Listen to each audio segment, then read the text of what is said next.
kind of going back into your story, I was going to ask, give us a little background on, where you came from. You said you've been in commercial real estate for 3 years, but elaborate on that a little bit. Yeah. So actually my first real estate deal was in 2016, and it was kind of forced upon me. I was, had my gyms, and my main gym location that I was renting space from, we had a 3-year lease. The lease was coming due, and we were negotiating. The landlord wanted to do another deal, and all of a sudden he went missing. And I come to find out through the maintenance guy that liked me, that he was showing our property to the school district in the middle of the night while I wasn't there. And so with the 24-day notice, he said I was getting kicked out, and I had like 500 clients and 18 employees, and it was horrible. It was one of the most stressful times of my life. But looking back now, 9 years later, it was one of the biggest blessings. I decided there wasn't much to rent that really made sense. And so I ended up buying a 18,000 square foot 1980s office building that was really ugly, really,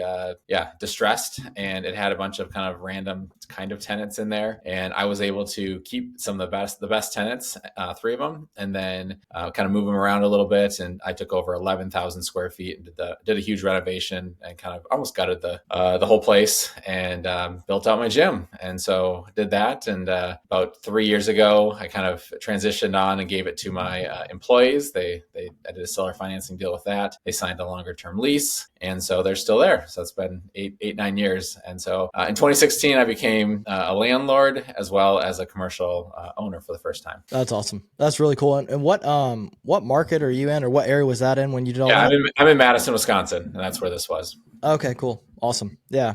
So I was going to ask what your first deal was, but it sounds like it was that property and buying that gym.